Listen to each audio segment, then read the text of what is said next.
Books in the Biz, a podcast that looks at both the financial and operational sides of success. Please welcome our hosts, Dan Paulson and Richard Veltre. Dan is the CEO of Envision Development International, and he works with leaders to increase sales and profits through great cultures with solid operations. Rich is CEO of the Veltre Group and a financial strategist working with companies to manage their money more effectively. Now on to the podcast. Thank you, Alice. Thanks for the wonderful introduction. She is just spot on always, isn't she, Rich? Yes, she is. It is the best we've got for AI around here anyway.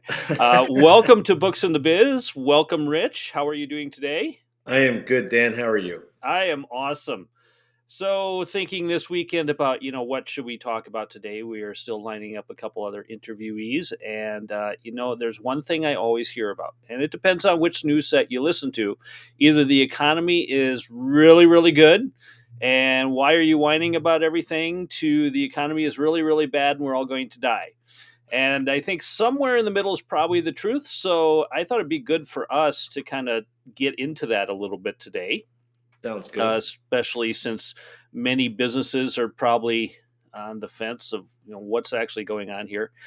So here's some of the stuff that prompted this thought, and I know you've seen these articles as well. But if you read what's in the highlight here, and for those who are just listening to the audio, how many Americans are living paycheck to paycheck? And what it says is there's about 78% of Americans are living paycheck to paycheck. Now, they also go into define a little bit about what that means. It basically describes where you're spending all the money that's coming in that week versus saving anything that you are getting. So does that mean the economy is good, or does that mean the economy is bad? Rich, what's your thoughts on that? I don't necessarily equate that to the economy. If you take it across and say, okay, 78% of all people are just living with, I bring in this money and I spend this money. Okay, I don't think that's changed. Mm-hmm. I think, the percentage of people that are affected may have gone up, because I think somewhere I saw a stat that said it's higher, it's higher than it used to be. But the fact that 5 years ago it was 64%, I don't think that's an indicator of the economy. I think that's an indicator of, people's patterns of expenses. And possibly you could attack, people aren't making enough money to cover. So maybe there's a labor portion in there. But does that mean general economy? Not necessarily. That's not really my take on it. Because I do think that there are a lot of people out there that say, I'm going to go make $100 and I'm going to spend $100. I think that is very common. Yeah. We live in a consumerism society. We have been conditioned to spend pretty much everything that we make. If you look at any of the commercials that go on, there's a lot out there that promotes that. Now, I will say, going from, you said like 60 some percent to now, close to 80%.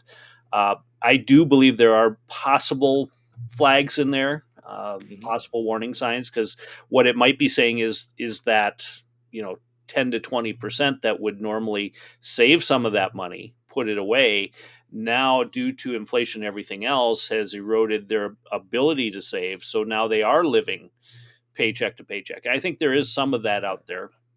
We do have to be realistic that, yes, a large portion of our society is conditioned to spend pretty much every dime that they make. But I would say there are signs here that we should be concerned about. And sure. Well, I agree. I think the only thing I would add to that, if I'm playing devil's advocate for what I said a minute ago, sure. The other fact of the matter is that 2/3 of the U.S. economy comes from U.S. purchasers. So if we're not spending the money that we're making and we're not spending that money, then your economy factor goes a different way, because all of a sudden, well, what happened? The economy's not strong anymore because people aren't buying.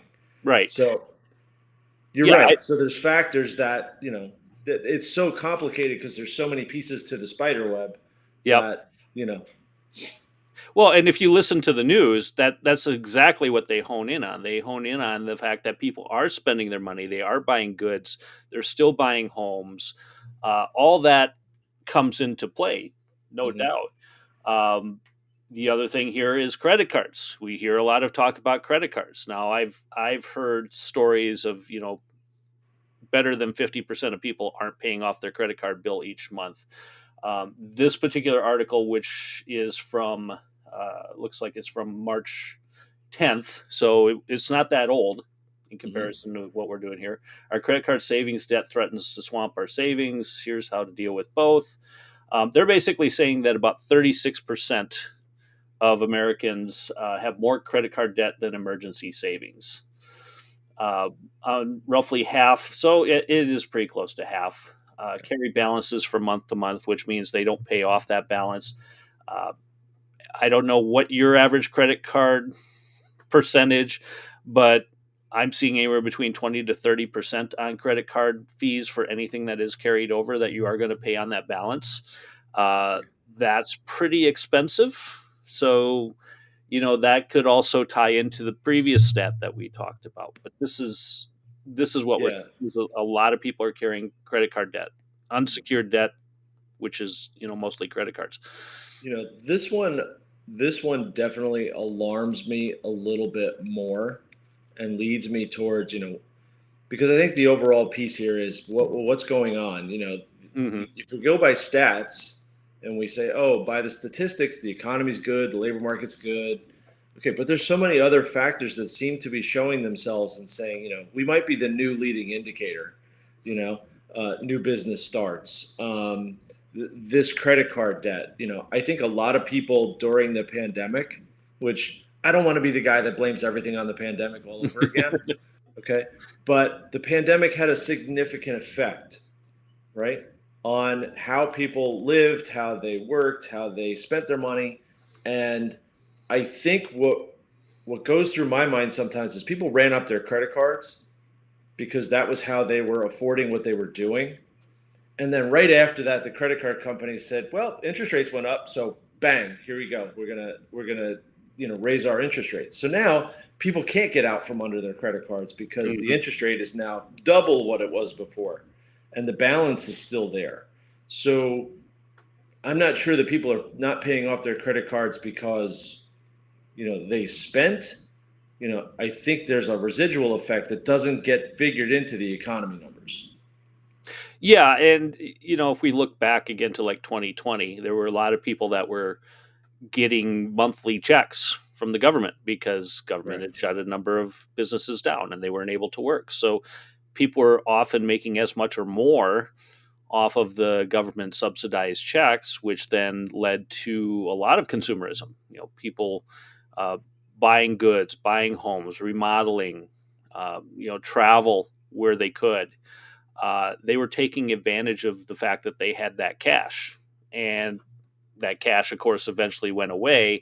Well, if you spend money on a credit card today, you don't get the bill today. You get the bill, you know, 15 to 30 days from now. Right. And if that money's dried up today, well, when the bill comes due, now there's no cash to replenish that. So I believe there's some of that going on in here. And, we can see that the average borrower holds $6,300 in credit card debt. That's pretty substantial for most people. Hmm.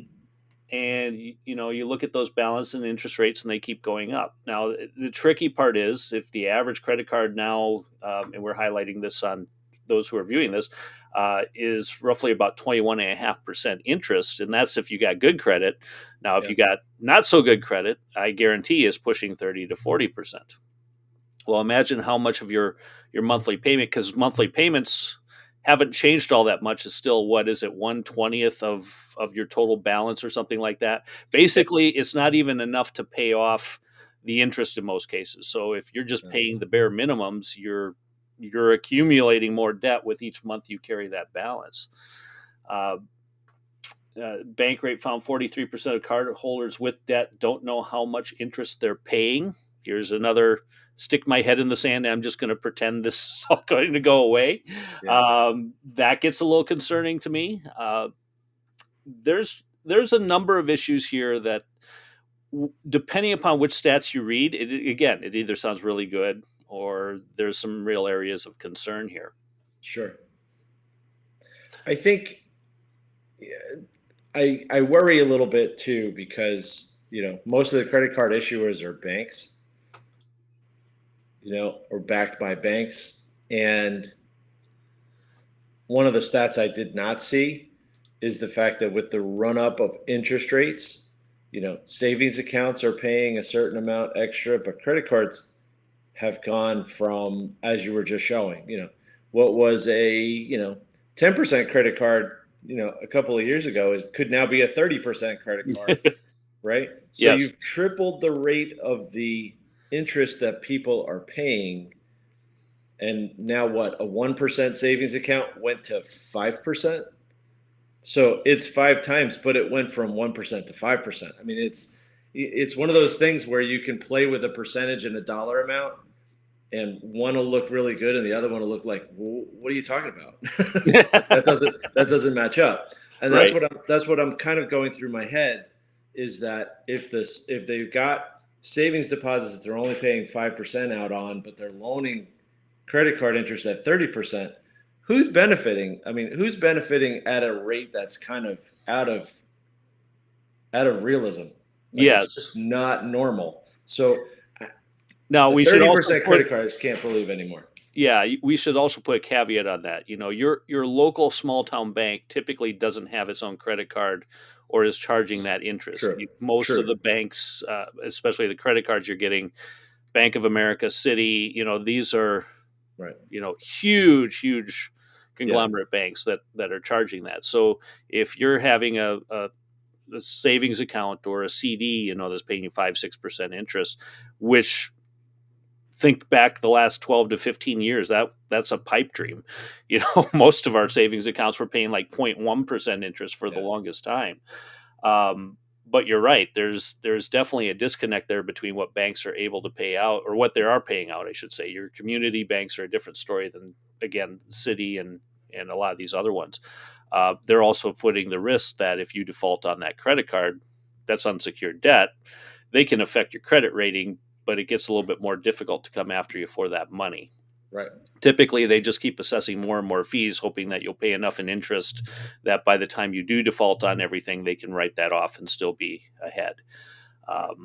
So there's a lot going on there too, and maybe that's a whole nother episode where we talk about how the banking Yeah. system works and how credit works. But I want to switch gears a little bit here because, again, part of the economy is politics, and we're not going to pick any sides here because I believe both left and right kind of do the same things to our economy, which tends to screw it up.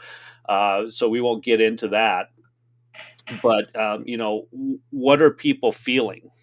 Drives a lot, like going into this election, are they going to buy a new home? Are they going to buy a new car? Are they going to take that vacation? And what we're starting to see here is, if the economy is so good, why do people not feel that way?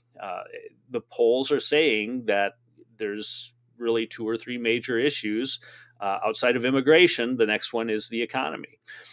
And if people aren't feeling good about spending money, then I think you have to dig into a little bit of what they're spending money on right now. Mhm. And I'm guessing, because I don't think we have really, I couldn't find a clear article as to, where all that money's going. But I do believe in some of the stories I hear, you're seeing more people put more things on credit cards that would be considered cost of living items. Yeah. Food, car repairs, repair to your furnace or something like that. That's what's carrying a lot of that debt over. They're less likely to spend it on a new car. But I was seeing, you remember our friend Jay that we had on, Jay Gonanen, a couple months ago Yep. or a month and a half ago. He had posted something yesterday on Twitter where he's like, you better get used to the shock you're going to see for getting a car repair done, because there's higher overhead, there's higher labor costs, there's more Yep. technology in the vehicles. So that fix is now exceeding, I think in a lot of cases, $1,000 for an average fix on a vehicle. You start doing the math on that, all it takes, most people, if they at least have one vehicle, if your transmission goes out, well, that's probably a $4,000 to $6,000 fix. If your engine goes out, about the same. Anything else breaks on the car, you're probably $1,000 to $1,500 pretty easily. And you need that vehicle just to get around in most cases, because I think I looked up and 91% of Americans own at least one vehicle to their name. Yeah. That's your primary way to get back and forth to work. So there's a lot going on here, which then leads to, why do people not feel like the economy is good? I believe it's because they're not spending money on things they want to spend money on. They're spending money on things they need to spend money on. Yeah, and I think a lot of I think this is what I was trying to say in the beginning. Like, I'm questioning some of the factors. I'm questioning the factors that people use to come up with your standard. This is why we say the economy is good. Well, if all the big corporations that have a lot of flexibility, are changing their fee structure, changing what they pay out, changing their pricing and raising it. The excuse being, oh well, there's inflation, so now what we used to charge you $50 for is now $150. Doesn't sound like a lot, but multiply that times the million people that bought whatever that is. Okay, Well, that's take your groceries. yeah, I can speak personally that what I would spend would be about 90 to 120,000, $120 a week on grocery bills. And now if I get in at 150, yeah. I'm considering that's pretty good. That's per week, and it's not too hard to push that up to 200 pretty quickly. Uh, what are you seeing in your neck of the woods? Is it about the Well, same for? right now my cats eat better than I do. Um, um, yeah, you go into the food store and it's ridiculous. You wind up spending a bunch of money that by the time you're done with the cleaning supplies and cat food, you're like, oh my god, I'm at $100 already before I even eat. So it gets to be kind of crazy that you're looking at it saying, how can anybody say that this is normal or good? Or look, if we get into that phrase that I hate, the new normal. Mm-hmm. This is the new normal. I think what I'm trying to get at is, I don't think it's going to come back down. Right. So what's bad is the media, the government, they're looking at this saying, well, everything's good. I don't know what you have a problem with. Well, if it was bad for me before, during the pandemic, etc., and I'm still living with the residual effects, and you're just telling me, well, it's fine now because we've stabilized it, but you didn't reverse it. Mm-hmm. And I don't know that you can, but you're not saying that because that would make a lot of people upset. Well, Okay. what they are saying is your inflation rate is now at, I think this last month I thought I saw it was like 3.8%. And they're saying, well, that wasn't the 7.8 or 8% that we had, back a couple of years ago. It's like, well, but that 3.8% is on top of that 7.8%, which was on Yeah. top of the 5% or whatever else that was going on in the year before that. So So yeah, what I do you mean, like? there's What are they different ways asking? to look What at, are they but asking? If you're asking me to get used to the new normal, and we go back to yes. that stupid phrase that everybody used so many years ago, you know, I I can get that if you're actually honest with me and you tell me this is what we have to get used to. Okay, you and I have been talking about in the labor market. Get used to it because the labor market is short, so prices are going to be higher because people have to pay to get those people who are far and fewer. Mhm. Okay.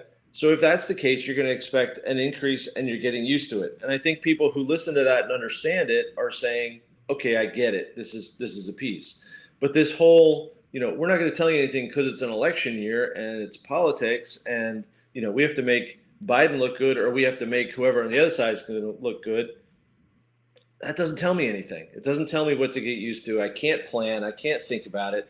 And now I'm going to be one of those guys that's going to take my head and put it in the sand and say, hopefully it just blows over, you know? It would be nice, but I don't think it's going to do Yeah. that. So let's. You kind of started shifting it there, so let's flip Sorry. the coin. No, no, that's good. That's a good segue in. Uh, we are, we're a business podcast, so we've talked a lot about consumers. Obviously, consumers affect business. What's your prediction on, regardless of who wins an election, what do you see happening here that is going to directly impact our clients, our potential clients, our non clients, anyone who's kind of in the business world right now? My biggest concern is the credit cards. I think there is a collapsing effect that can happen if the credit cards continues to go the way it's going. Because don't forget, we talked about, oh, these are the people who aren't paying the debt off every month. Right. Problem is, credit cards have a limit. Yes. Okay. So if people have gone out and actually run their credit cards up to the point where at the limit, they're not going to be able to buy anymore. They're going to hit the point where they're going to be forced to not buy. There's an effect there on the economy. Mm-hmm. Because immediately, if 2/3 of people support the economy, if our economy comes 2/3 from the people that are actually, sitting in the United States, then, you know, if they lose their buying power, the economy goes lower. So what does that mean? You can't go and say to me that the economy is strong if it's now threatened, because that's the one piece you don't see anybody saying. Oh, it's threatened by the credit cards. They just report that credit cards are high. Mm-hmm. Okay, but that's a threat. And that's my biggest prediction. I think that people have hit the ceiling. They're managing and maintaining. They're upset by it because now they can't do anything. So they're stuck listening to people say the economy's good, labor market's good. Okay, but I'm sitting in my house not able to do anything. No vacation, no anything, no prosperity whatsoever. I'm just going to sit back and stare at the wall. That's why the polls say that people are upset, because they're blaming the economy for the fact that it's not, that they're not able to do what they would normally do. Right. So, and you can find 10 ways to put a label on that. It's, $3 gasoline. They didn't like $4, but $3 didn't really fix it, and then groceries has been the biggest name on all the headlines that talk about why people are upset. You go to groceries. Yep. Well, that's So, the easiest one to see because you see that effect yeah, every week. I mean, it's yeah, one thing, with housing, and I'm good. Housing is going to be my biggest one. But typically, yeah. if you have a mortgage and if you had that mortgage for at least 5 years, you're probably in the 3% range for what you're Hmm. paying on your mortgage rates. If Yep. you refinance now, you're paying 7 to 8%. You're more than doubling what your interest rate is, which then pretty much more than doubles what your monthly payment would be. Right. Um, so I think that kind of has muted it some, but here's where the problem is. And I agree with you on the credit card thing. My issue is the housing thing. And for a couple reasons. One, we have a housing shortage, and there are numerous reasons why that housing shortage exists. Hmm. While we are trying to build up to that housing need, cost of materials has gone up due to inflation. So here's kind of the snowball effect. What has that led to? Well, that has led to, again, mortgage interest rates increasing. There's a number of reasons for that tie into primarily the Fed and the past inflation and everything else, and them trying to cool the economy when everyone had free money and was just spending like crazy. We're still sitting with too much of that mortgage interest rate, which makes it hard for people who do need to refinance or who do need to buy a new home to do so at a reasonable rate. So now they're investing more in their monthly mortgage. But here's the other issue: rentals are going up. You can now, it's not too hard to pay $2,000 to $3,000 a month for renting a small apartment, and that's not just in places like New York or New Jersey. Yeah. I'm seeing that out here in Madison, Wisconsin, and even when you get out in some of the smaller communities surrounding that, you're still paying 1,500 2,000 for rent. Right. Well, if your rent keeps going up and you got to put more money towards that, where do you reach the breaking point where now credit card debt, like you said, you're maxed out. Now you have no money to spend. And you're saying, well, I'll sit in my living room and stare at the wall. Well, what happens when you don't even have a living room or a wall to stare at? This is true. This is true. Now, what's going to happen? Well, the government's not going to let a huge chunk of the population go homeless. So what are they going to do? There's going to be another assistance package or something to Yeah. subsidize rent more than we already do for certain classes of people.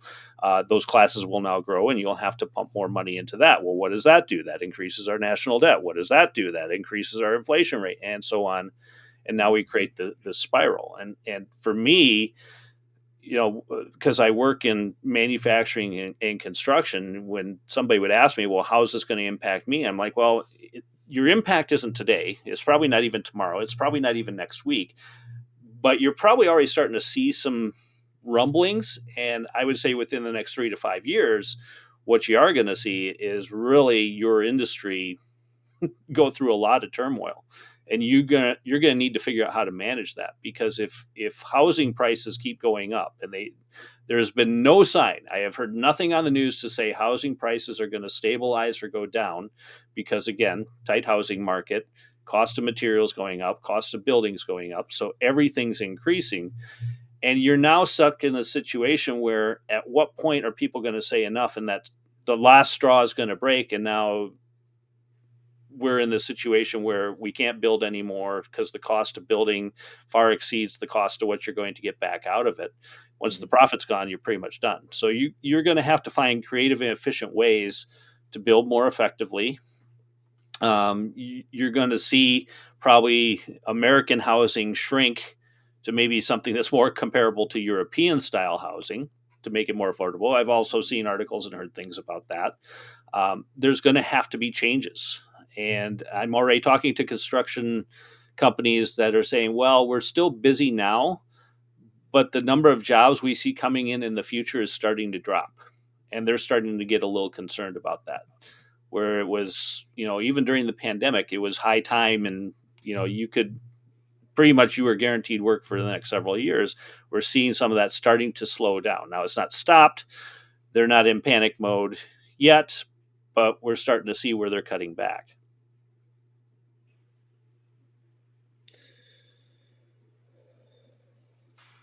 This is the part where you can jump in. Sorry. No, that's all right. Little technical snafu there, but Yeah. Other industries as well. It's probably, to a certain extent, I see other industries hitting the same kind of thing, where there's a rumbling coming, Mm-hmm. and I'm not sure what the impetus will be. Like, what's the starting point? I think interest rates right now are unsustainable at where they're at, and I think that's the biggest thing. Cost of borrowing becomes an off the, it becomes ridiculous. That's kind of funny, because my first mortgage was 8%. And Yeah. it's interesting that we say that, 8% is unsustainable, because there was a time when that was the norm. There was also a time when you did buy a house pretty much on a reverse mortgage situation, where you paid off part of the interest and hoped that at some point things would turn around and you could either refinance or your house would appreciate more than what you were paying was. Yeah. But I'm thinking, yeah, I agree with you. My Yeah. first mortgage was probably, I think it was eight and a quarter. Yep. Then, I did ride the wave of, living 20 years in a house that I did refinance to a point where I had it pretty low in the threes, I think was my Yeah. number. And now I did buy another house, and my interest rate is 7.5. So I Mhm. get that part of it. Where I see it being unsustainable is the fact that, we didn't really even touch on this, kind of did, but the cost of capital for a business right now is not 8%.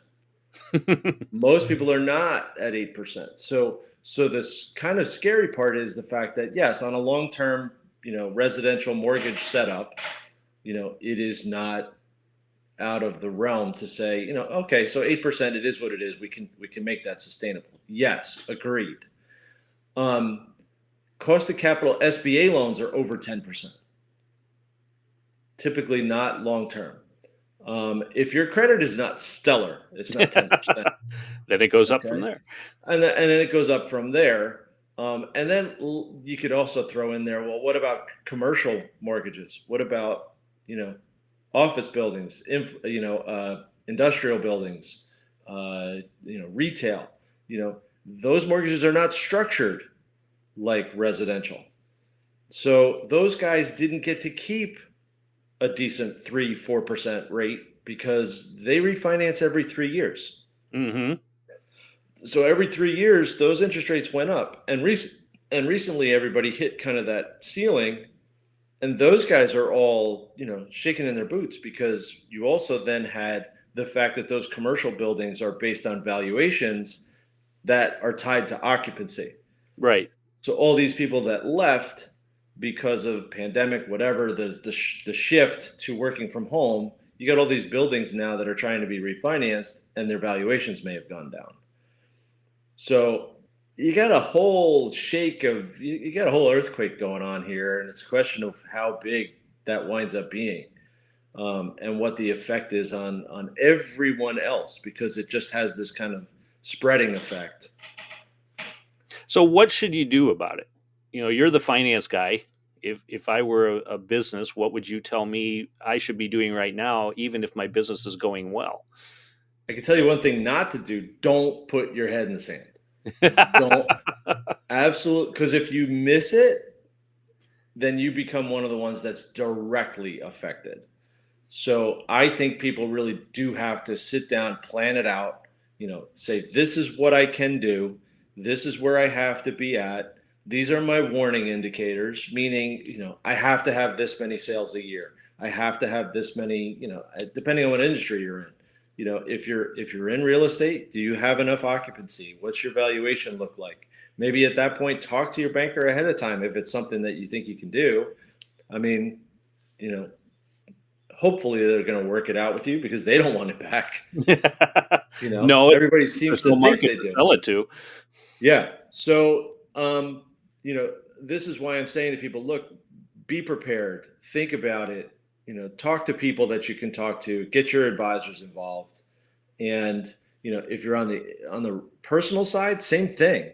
It's no different. I focus most of my comments on business owners and say, don't put your head in the sand. Put down your kind of plan and walk it by your advisors, because everybody should have advisors, legal, insurance.